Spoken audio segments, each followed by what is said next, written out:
Hi, my name is Alyssa Vanilla. I drive a 1990 GMC Safari and it f***ing sucks.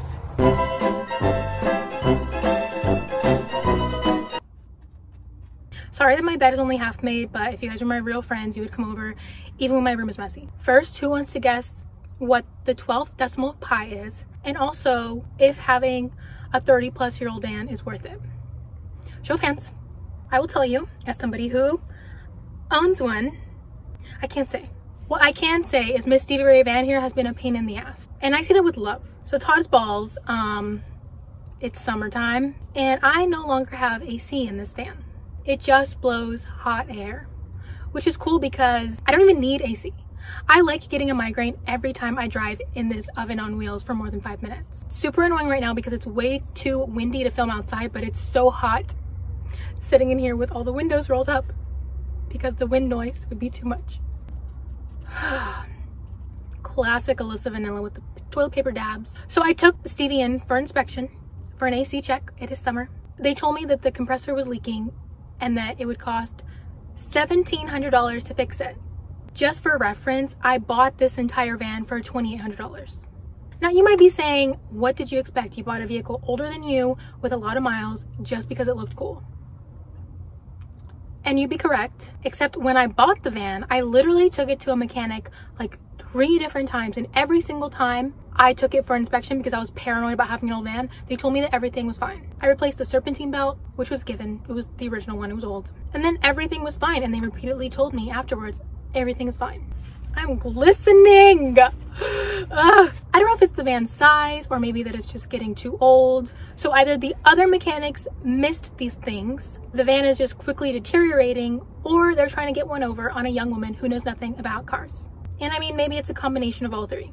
But you know what I do know something about? This Everfun insulated cooler backpack.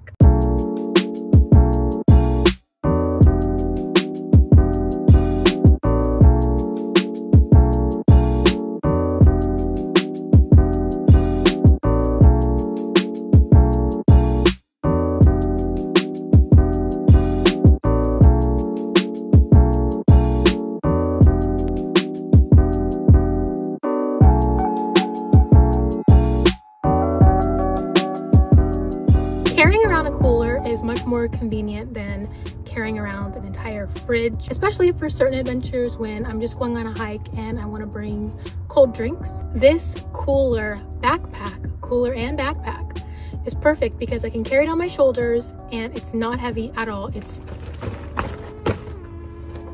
super lightweight and I don't have to lug around a big bulky plastic one that hurts my shins. And who doesn't love having a fun drink? I think one of my favorite features are these padded straps. They're super comfortable. They're not those thin backpack straps that usually come on backpacks that really dig into your shoulders. These are super squishy and comfy. It also keeps drinks cold for 20 hours, which is a very long time. And it's leak proof, so don't worry about throwing some ice in here. And that leak proof interior also makes it very easy to clean. As you can see, just quick swipe with a paper towel on that and any sticky drink residue is gone. There's definitely quite a bit of room in here, as you can see. So here's me, a human. Here's my human arm. Ah, my whole arm. I'm not gonna put it on my head because I'm too hot, but it could easily fit a whole human head, maybe even 2. Also got all these cool little separate zipper pouches that are also insulated.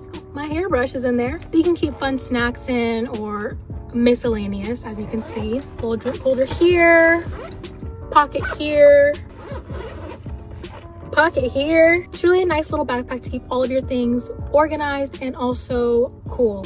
Thank you Everfun for my nice, wonderful new insulated cooler backpack. Now I just want to make it clear, I did not buy this van because I wanted a project. I bought this van because I couldn't afford anything else. Anyone thinking I just wanted to be a cute van lifer is wrong. I used to live in my car and I liked it 1,000 times better than this. Not just because of the mechanic issues, but personally, this might sound crazy, I just liked living in a car better than living in a van. But if you watch my channel, you know that my car got totaled and this is what I could buy after that. The used car market right now, and has been for a little bit ever since COVID started, is crazy. So I could afford this $2,800 van and I took it.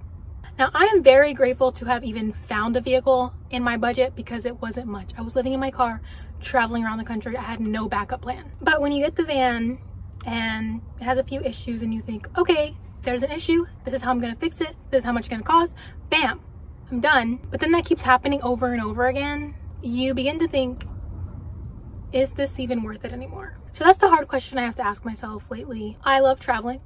I love this travel channel I have made. I love adventure, I love exploring, I love driving on highways. But at the same time, the instability of this lifestyle when you are not already financially well off can be quite heart attack inducing. Look, if you're gonna have an old van to tinker with that is not your sole means of transportation, then go for it. By all means, buy an old beater and just work on it. Learn how to build and convert a van, learn how to switch out the stereo, cool stuff like that. But if you're gonna buy an old beater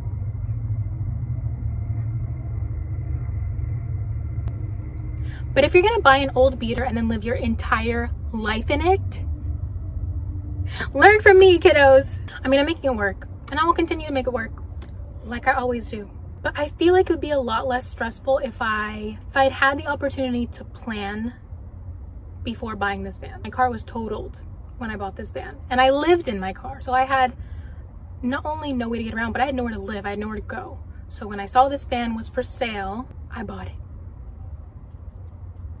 For people not in a desperate situation like that, I would recommend at least having a few tools and a place to work on the van, because I have neither of those things. And shit's rough out here. Also, make your rainy day fund a lot bigger than you think it needs to be because mine got chewed through quick. I'm really grateful for Stevie and all of the lessons that she has taught me. But it's summertime. School's out. No more lessons. So what does this mean for the future? Adventuring, for this channel. Well, I can't drive basically anywhere during the summer in the southwestern United States without AC. A few videos ago I went to Sedona and I drove there without AC and I got very, very sick. I wasn't even driving that long. If I was in the PNW, I would be living the life. I love the forest up there. I love how temperate it is. And I've been trying to get up there ever since winter ended. But obviously I am not going to drive up there in a van that might not even get me up there. I would be totally stranded. I would have nowhere to go and no way to drive around. It's just not safe to take that leap yet. Last summer I drove from Texas to Oregon like 4 times because I would just get too cold and then I'll get too hot and then I'll get too cold and then I'll get too hot and just drive back and forth. With this man, I can't be so spontaneous. So right now I'm undecided. I would like to fix things with this van with Stevie and continue our relationship, but if it gets to a point where the repairs are just way too expensive, they're more than the van ever costed, and it's not a guarantee that this van will even run properly for that much longer, of course I think it's not smart to invest all that money in something that's not going to be worth it. I'm also just having a hard time finding a mechanic I trust. Every time I go to a mechanic, they say something different. But then new cars, and by new car I mean new to me, used cars right now are just so crazy expensive. I can't just buy a new car right now. So I'm gonna continue to make do with what I have. I mean, Stevie drives fine, at least in small increments. I haven't gone anywhere super far, but as my daily driver, it's okay. It's okay right now. Will you guys be seeing us on the road anytime soon? To be continued.